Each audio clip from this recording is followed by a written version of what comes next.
My name's Marielle Jakobsons, and I live in Oakland, California. So while at Jurasi, I've been working on a few different elements of a project with my visual music instrument. I've been prototyping some new instrument models, and I've been working on shooting some videos with the instrument, as well as composing some new music. And we have the programmable LEDs on the water, and this is carved from cedar wood, the soundboard, and I carved out this little area for the water to go in, which is vibrating from sound drivers beneath it. Now we're looking at it super close up through the camera that I have set up.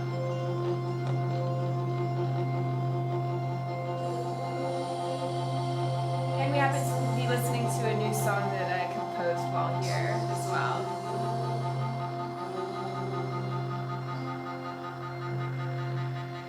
It's kind of like taking a microscope to sound and the experience of sound that we're having in our skin and our body all the time, because we're made up of water mainly. I like to think of it that way.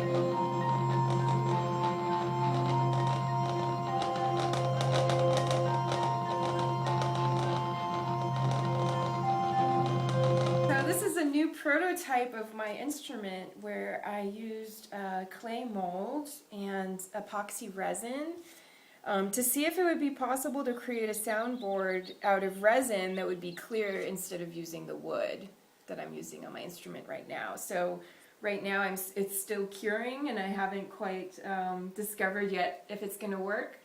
You know, it's just an idea and an experiment.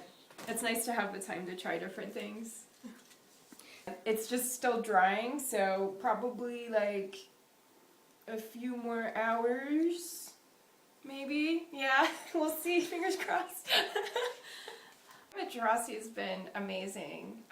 The inspiration from the natural world is a really big element for my work. I'm out for about 3 to 4 hours a day in the woods, and it's very, very special for me as I try to reflect that awe and inspiration within the art making process. And so every day to be immersed in nature has been like a dream for me, working on this project especially. And you know, having the time and space to work on all the different elements, because there's a lot of moving parts in what I'm doing, and there's a lot of different elements with composing music, shooting videos, programming lights, building instruments, and to have the time and space to work on any of those elements at any given time, as well as being immersed in nature, has been amazing. You know, it's fun how Jurasi can kind of take you in directions that you didn't know you were going to go in. It's like I have this project and I'm working on it, but this whole new idea of trying some different models with resin, you know, we'll see what happens, but it's been fun trying. My name is Dušan Týnek. I'm from Brooklyn, New York. Originally I was born in the Czech Republic. So I'm a choreographer, and I have a dance company in Brooklyn, 8 dancers that I lead. The way I choreograph or structure the dance, I do rely on certain mathematical or physical theories or elements, and I try to explore certain themes that appear in science. Like I have done stuff that had to do with vision or with the DNA or fractals.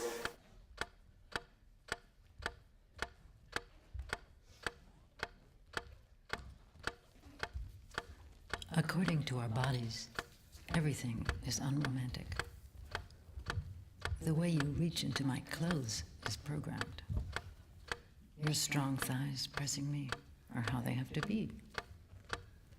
My dazed response to your thick lips is just a code. Here at Jurasi, I'm making a piece that is inspired by comets. This is just a little drawing of the most recent comet.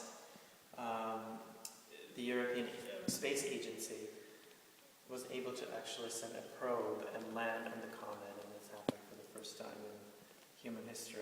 I found out like possibly the symbol for swastika was inspired by a comet visiting, doing a kind of flyby, very close flyby the Earth. and pretty much across the globe in different cultures, swastika suddenly appears at that time in all their drawings and writings. As you have the jets kind of going off of the comet. So how does, for example, the path of the comets and all the other satellites and the probes and all of that, how does that circle the sun, for example? So I'll find different paths around the space and try to figure out what the human bodies can do and how they move within that space, and then how they relate to each other. So then I go into studio with already prepared material, and I have to translate it to the dancers, and then I give them tasks to, if we need to come up with a duet, I'll give them certain material and then have them work together, and we'll mold something that will work with their bodies and that will work with the idea of the piece. Having a whole month of being here and having the space to do what I need to do, not only choreography, but I did pottery and went for hikes and learned local flora and fauna, and interacted with the other artists. It all leaves a kind of an imprint on you. Hi, I am Beth Marshall. I am a theater artist from Orlando, Florida. I do a potpourri of artisticness, if you will. My leading things are I am a theater producer, actor, director, and conception visionary for shows, for live stage. Well, girl, but an expensive Sphinx cat. And she mated it with a big New York rat who once was bitten by a vampire bat, and together they created the Cat Rat Bat. The Cat Rat Bat was incredibly rare with its fabulous wings, sharp fangs, and no hair. By day it will roam, by speed on the ground. A theme in what I do, which is often drama, way more than comedy or musicals, is about loss. I have a daughter who would be 20, her name is Spirit, and she was stillborn.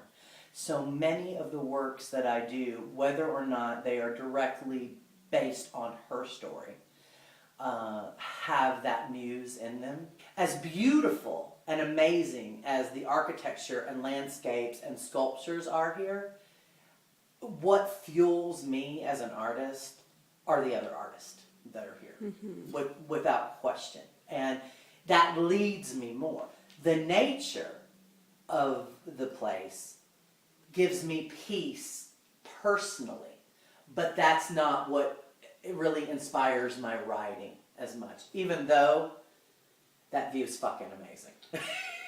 Knock on whatever, that I have thankfully been able to wear enough hats in the world of art and theater that I've always got an income and always been able to balance what I want to do with what I need to do. But really it's breath to me. When I'm casting a show, I always say, it's not always about who's the most talented or who's the greatest to work with or who's the biggest name. It's who is right for the role, right? So the same way with what made me be an artist is, it's just right.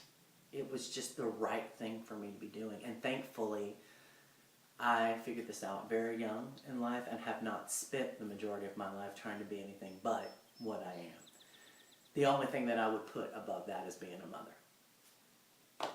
You don't always get a month of time to just be. And that's what I'm having. And that's what we're all having.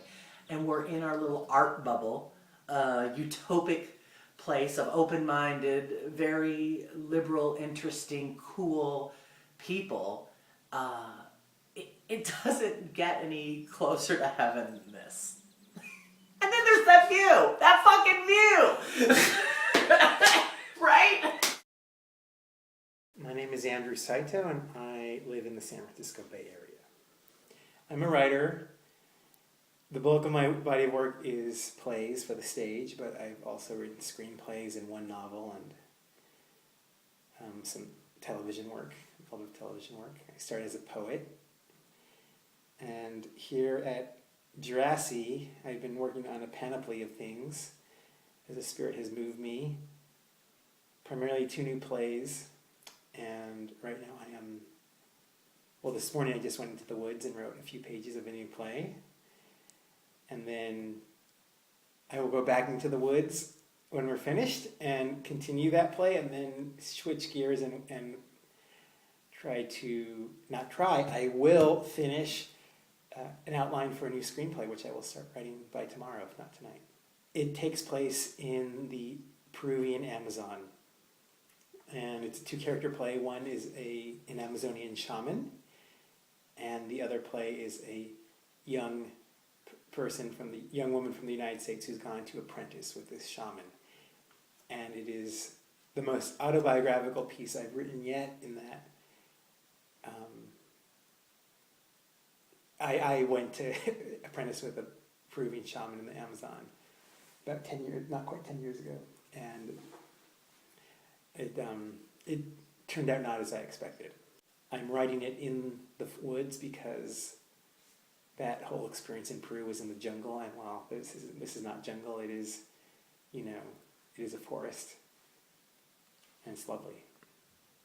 One theme that is recurring, I'm noticing, is how civilization, particularly industrial civilization, destroys life.